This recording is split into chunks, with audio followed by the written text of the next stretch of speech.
No problem.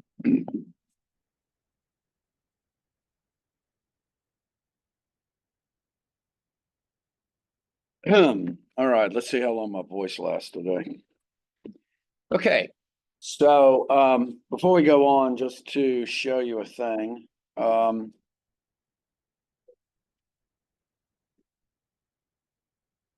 If you go online to study for the test, remember it'll be on Tuesday. All of the recordings are online now. So you find the make or buy analysis for chapter 4 here. You'll find 2 recordings for chapter 5, and you can use these to help you study for your test. It'll be here. 30 questions, multiple guess. There will be no calculation. I think there'll be 7 essay questions, choose 4. And I'll probably throw in some bonus questions in there at the same time. The the Walker Business Connections is coming up on a Wednesday. If you enroll and do that, I will give you 3 points on the next exam. Okay. If they don't have a badge in, if you just bring in a business card from one of the people that you talk to, that's good enough. Okay. All right, let's roll.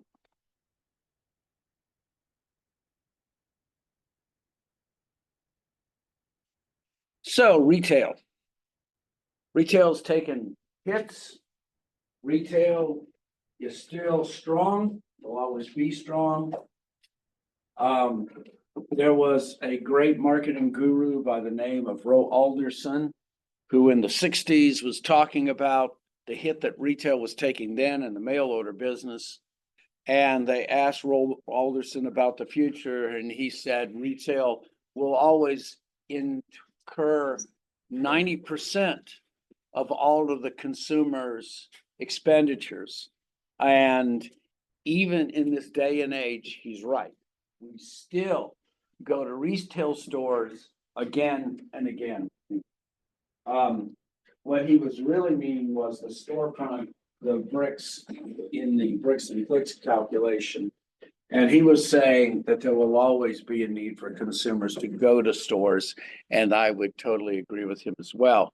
Doesn't mean necessarily that everything that is sold through retail, but there are definitely some things that are. If I need to touch, taste, and sniff something, if I have the visceral need to touch it, the only way that I can do it is by going into a retail store. Those particular goods that tend to be more commodities in their way, that I can look at their particular advantages, even in an online environment, then I am more likely to be able to buy them that way. If it is a personal item, something that you need to see against your skin or wear, those things invariably happen in the stores themselves. I said this actually in a class. This was like 5 years ago. It was in a master's class. I said, how many would buy a wedding dress online? And there was someone in class who actually bought a wedding dress online. So here I am wrong. All right. Anybody, by the way, go watch a bride try on wedding dresses. Okay. Then you never go in alone. Okay. You always bring at least 3 or 4 of your friends, and you leave your mother at home. Generally, that's true. Have anybody ever been in Dave's bridal shop? Okay. Been in Dave's bridal shop, you see someone trying on a wedding dress. Have you ever seen where the area is where they come out? They come out, it's on a raised stage. There are 5 mirrors all the way across. It is all for the visceral reason to see yourself and experience the good while you're trying it on. Usually they have some champagne there. It is an experience. And those are the things that will never replace that particular experience can never be replaced online. It is why over 60% of electronics are sold online now. But less than 3% of jewelry is sold online. It's the desire to see what it looks like next to your skin, to see what it looks like on you. And that's why it just depends very much on what is the particular category of good. But retail never goes away, and it won't. Okay, so let's define what I mean by retail. So what is retail? Retail are all of the activities that are involved in selling goods and services for private consumption. Private consumption. How do we determine whether it is a wholesale or a retail sale? The answer is it comes to the buying motive. So I go into Staples and I buy a ream of paper, 500 sheets, like $8, $9 now. Okay. I take those 500 sheets home and my daughters use them to draw things on. That is a private or a personal consumption. The next day I go to Staples again because I wasn't smart enough to do this yesterday, and I pick up another ream. I pick up that ream and I bring it to my office and I use it to make brochures or to write letters. That is in the reuse of using it for another business in one way or another.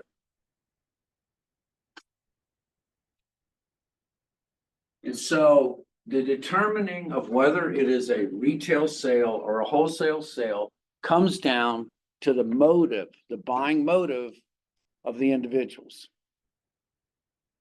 I did the waiting room thing. Me and should know better. Okay. So that's how you tell. It's just that simple. All right. If the good that you purchase is going to be in the use of a business, or if it's going to be a component for some other larger thing, then yes, it is a wholesale sale.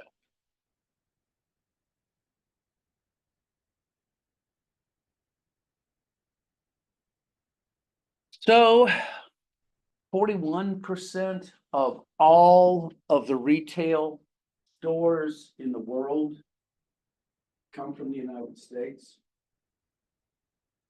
That number is changing rapidly. Globalization is occurring in retail and will continue to do so. Interestingly enough, wholesale tends to be focused and located within given geographic boundaries. Where wholesale stays in a fixed area, retail spreads out. Aldi bought Winn-Dixie 4 months ago, and I did not realize that. Winn-Dixie was usually my favorite store. Their nickname was the Beef People because they were known as having the best beef that was out there. Well, Aldi has bought Winn-Dixie, a German corporation with an entirely different business model that sells their own personal products. And I kind of wonder how the clash, what they're going to do if they eventually phase out the Winn-Dixies. I don't know. But we can say with confidence that retail spreads across the world. 15 of the top retail stores in the world are housed in the United States.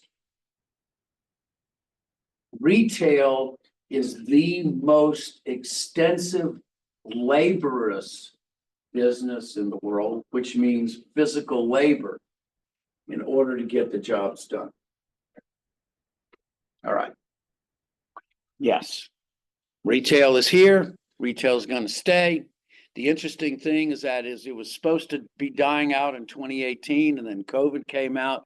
Yes, a lot of retail stores got hit, but all of a sudden you started seeing people do things like buy online, pick up in store, which is where you buy it online, you go to the store to pick it up. That was a potentially dangerous thing as well, because what it meant is that it reduced the profit margin of the good by 15%, because what it meant is that the retailer had to go get those goods, pull them, and put them in somewhere else in the store. And so there was concern about that. The advantage is you got people coming in the store. What would you do? You give them a coupon to shop more.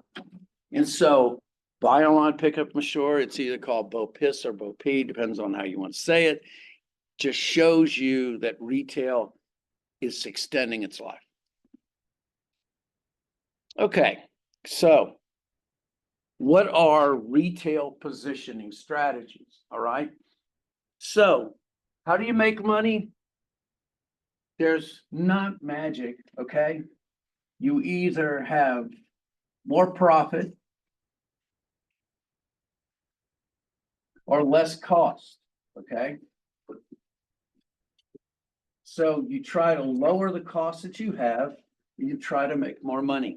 It's not rocket, somebody say it's not rocket surgery, it's not, okay?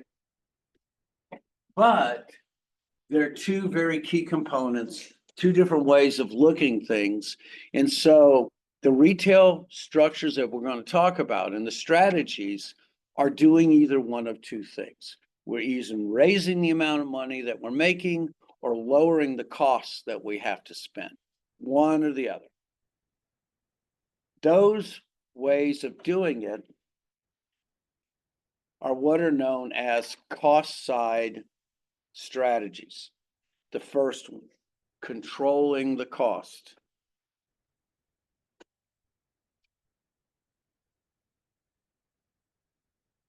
And so we're going to talk about first, what are the things we have to think about that are the most important in controlling our costs and ultimately increasing our profits. And so the first of all of the cost side strategies are high service retailers, retail systems are where your goods have high margins but low turnover.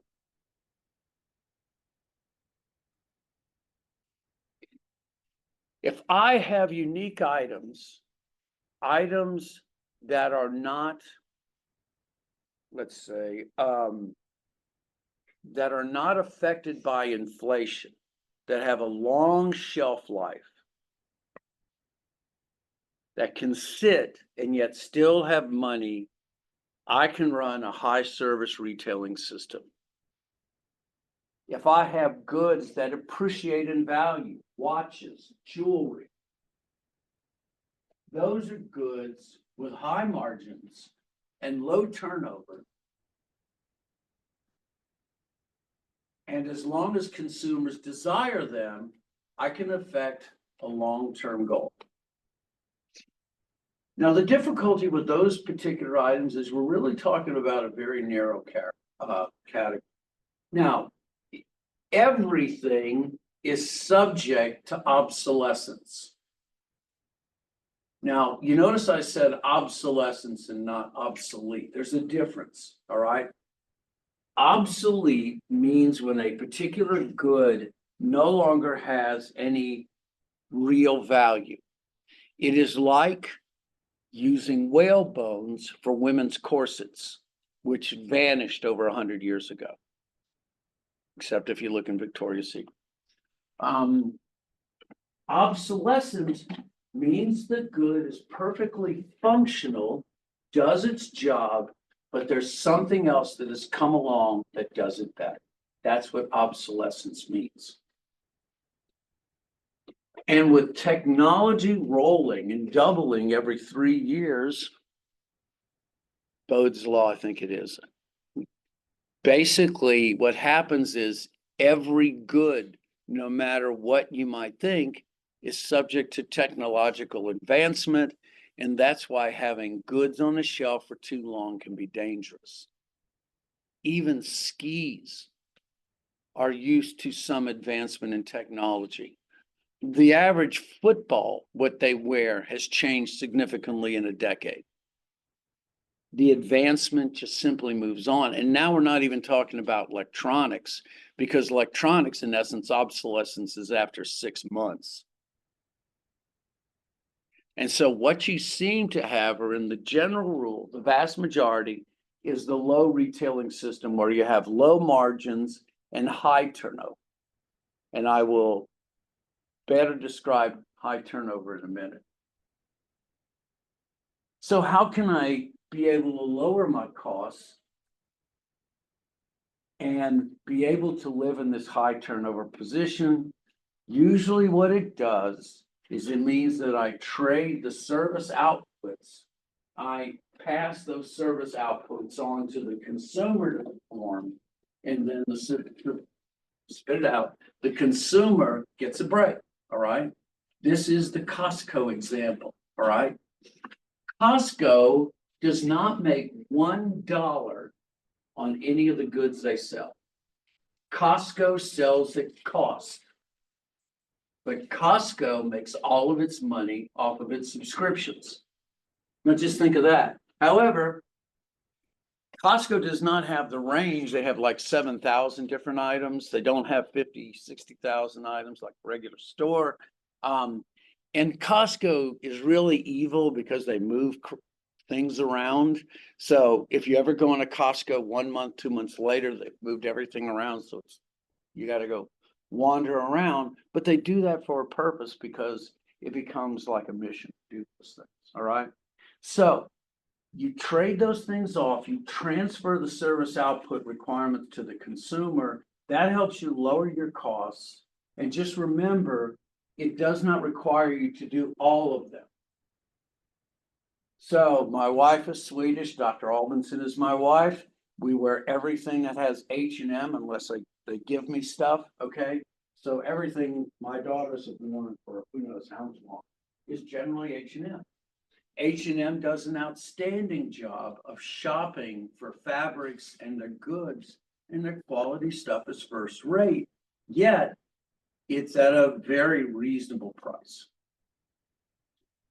And so, with good planning and good purchasing agents, you can find ways of controlling your costs. Just remember that if consumers are unwilling to trade the service levels for lower prices, you just got to find some other ways to do it. And so, how do we look at this? And this is real busy, so I'm going to help you through this a little. The way you find ways of achieving your financial targets is using what's called the strategic profit model. The model focuses on 4 ways of being able to achieve profit by strategically focusing on a few numbers. So all this is busy work, okay? So these calculations are just ways for you to try to come up with what these are, okay?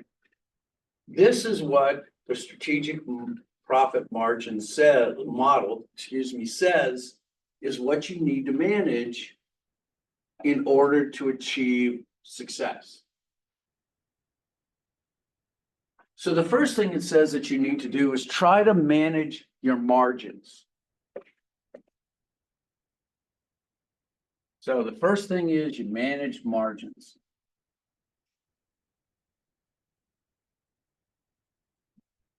And so what the margins mean is just as what it says, your net profit. Your net profit over your net sales, okay? So what does this say? What it's trying to say is out of all of the sales that you do in a year, let's say you do $1 million in sales. The question you ask yourself, though, is if I do $1 million in sales, how much money do I have left over after I pay every bill? If you are the standard, supermarket, this figure is 2%, which means that out of $1 million, you make 20,000. That is extraordinarily low, and yet they can do it and do it successfully. but it requires superior supply chain capability.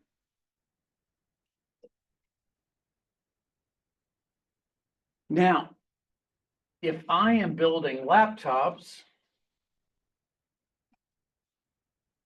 the average laptop is 6%. That means that when Hewlett Packard sells a million in total sales, it only makes $60,000. If I'm Apple, my margin is 35%, and I'm making $350,000. Okay. So basically, what I'm saying here is the higher that this margin is, the better or more successful and more profitable you are. Okay. So that's the first one, margins. The next one is asset turnover.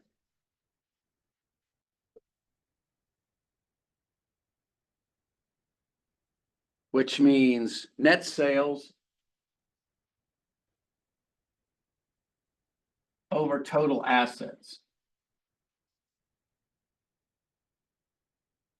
Now, when it says total assets, I want you to think inventory, okay?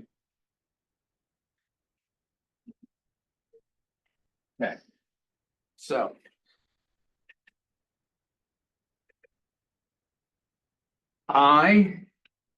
in a year, or I have from beginning to end, I have 10,000 left in total assets. During the year, I sell in net sales 10,000. Turnover means I sell everything that I bought in a given year. And so what this ratio turns out to be is it turns out to be 1. So I want us to think this through. Okay. One of the things that just-in-time manufacturing hopes to do is to take this number here in terms of total that's in the office and make that as small as possible and make this number, the turnover ratio, as big as possible. Because inventory, the stuff you got in the store, as I've said before, is bad. All right. I do not want goods to be on the shelf. I want the goods going through the cash register out the door. That's the whole purpose of what we're doing. And one of the ways that I can do that is I can get real smart and figure out exactly when my people want those goods and have those goods on the shelf at the moment that they're wanted and not any longer than that. Can somebody, let's say it was 11,000, and now this number is less than 1, okay? What's the danger of having a turnover in a year less than 1? Can anybody guess? You're holding inventory? Yes, very good. You're holding inventory. You weren't able to sell everything that you had. It means it's what's going on now is you've not only got to sell what you had last year, but you've got to sell this, and the turnover rate has to be increased. And everybody knows that as long as something sits on the shelf, it ages. It doesn't matter if it's electronics. It's still, you're having the problem of obsolescence. It's creeping in. You know, if it's fashion, the fashions go out. You've got all of these reasons why keeping anything on the shelf is bad. And so that's what asset turnover is about. Okay. Moving on. Financial leverage.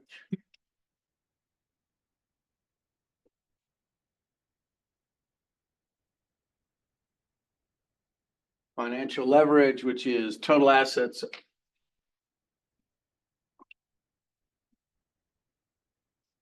over net worth. Okay. Total assets over net worth is one of those danger signals also when it comes to your assets here. Think inventory, because you want this number to actually be lower.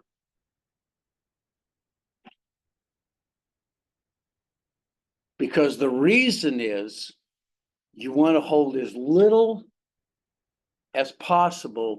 What this means is you want to be able to pay all your bills, okay?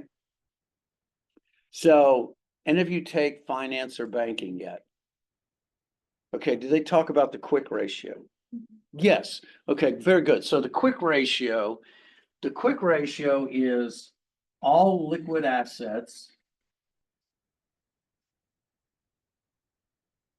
over total receivables, or total payables.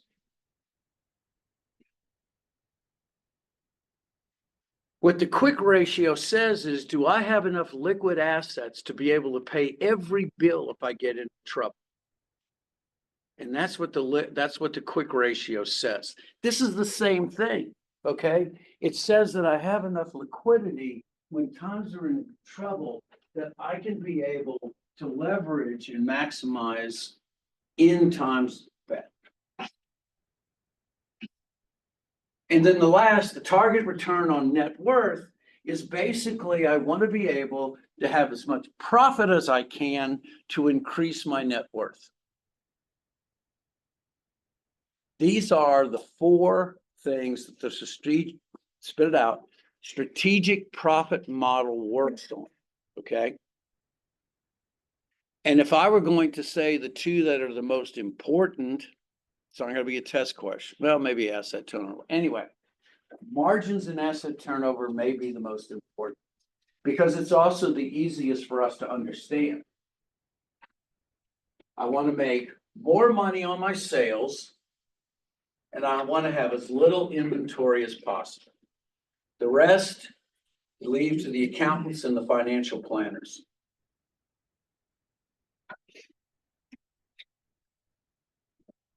Okay, so very good. So just remember, the strategic profit model best estimates the chance for achieving financial targets. And it does it by boiling it down to 4 strategic goals, okay? So these are cost side strategies. We won't talk about demand side until next Thursday because we have the test. So now we're going to talk about 3 ways of thinking. And I do know this Dollar General uses this one. Excuse me, Kim Ross, they use this one, okay, to be able to do their calculations. I had a Dollar General main buyer come in here 2 years ago. Hopefully I could get him again. But he talked to my students and he actually used Gimros as their way of working. So these are real stuff, folks. If you get into business, these are the things to know. So the first is GMROI, gross margin percentage times sales over inventory at cost. What gross margin return on investment does is it makes you focus on the things that you're offering for sale.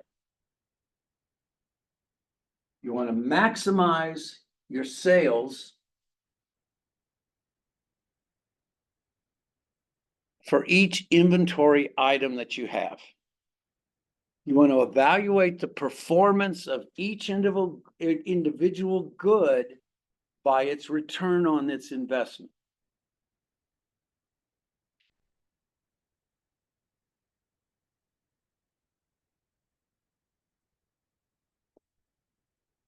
To be able to reduce this,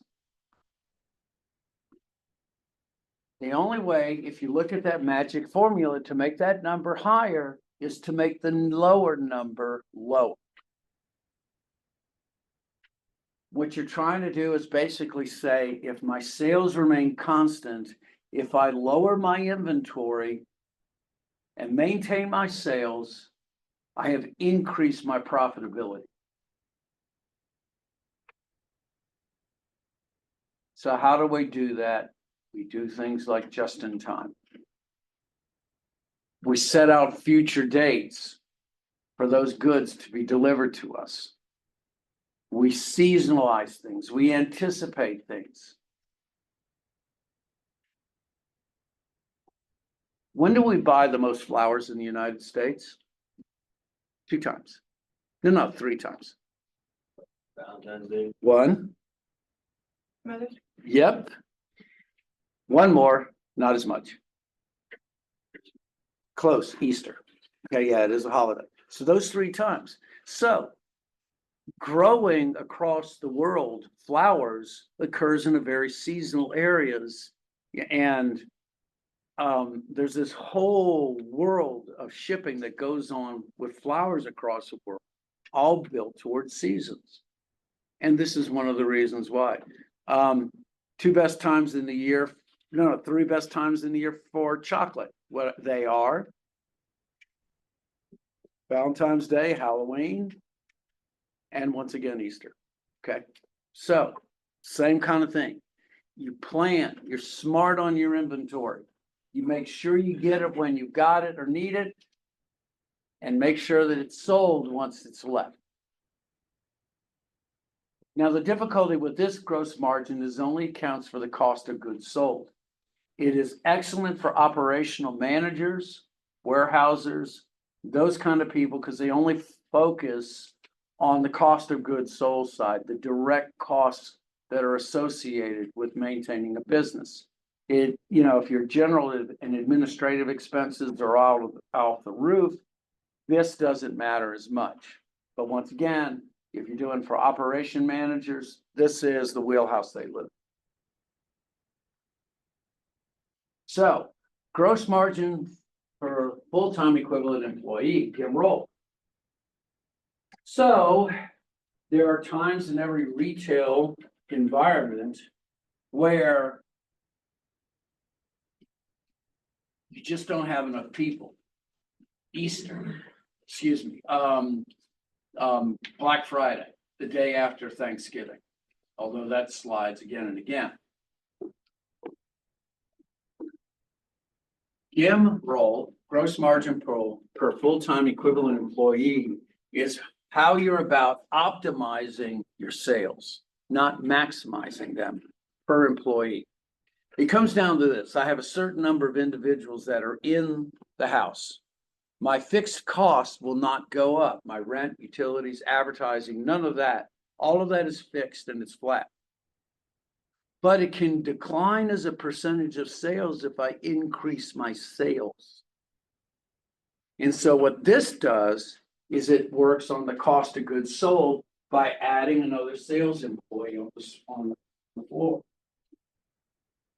And so what it means is that the individual sales per person may go down, but profitability still goes up. And a certain level of customer satisfaction of having enough people do the job. I'm wondering when Walmart will just finally say the heck with it and just go with 3 aisles. I mean, I've never seen half of the 40 aisles they have ever full. It just is the way. So adding additional salespeople, you help, it lowers the average, but it optimizes the total number of sales in a given store.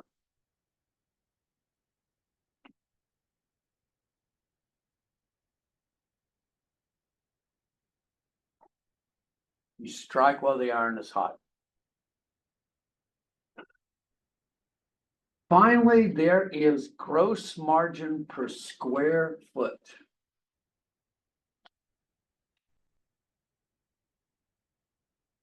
What is the maximum percentage profit in each location of my store with each good that I'm selling?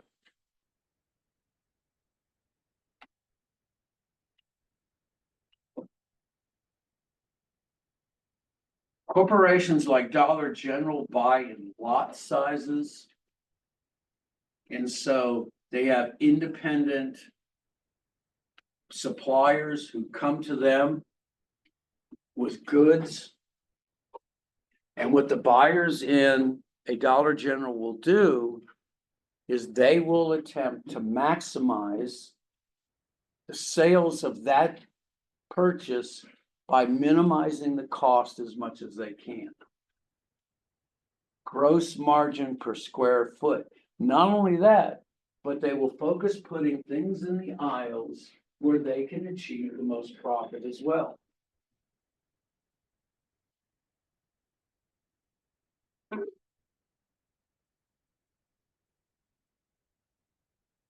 You know what are the two most profitable aisles in a grocery store?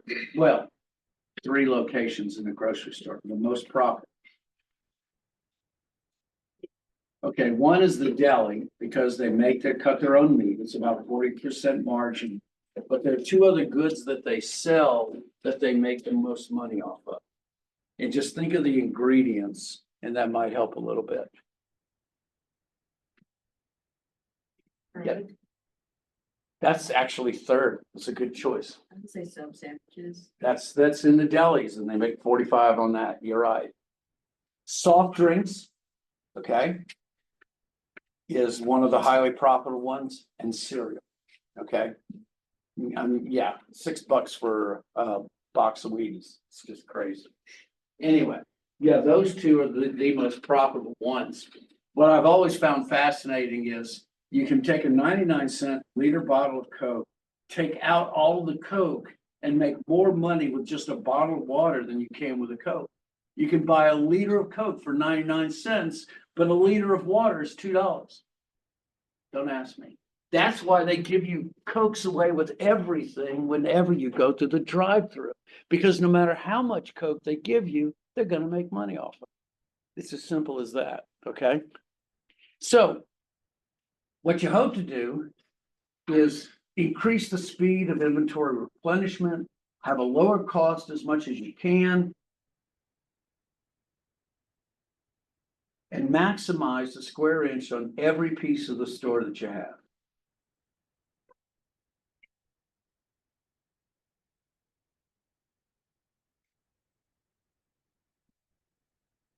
So speed up the inventory replenishment, reduce the overall shelf life, and that's how you make money.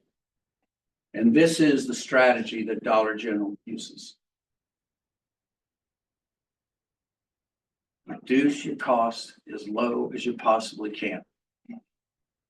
Increase turnover rates, increase margins, maximize the velocity inside, and that's how you make profit in this modern day. All right. I have not enough voice to start this, so we're getting out of here. Okay. When we come back on Thursday, we will finish retail chapter 6. We'll talk about the demand side positioning strategies, and we'll talk about multi-channel retail strategies. Everyone have a good weekend. Good luck on the test. Email me if you need. Bye.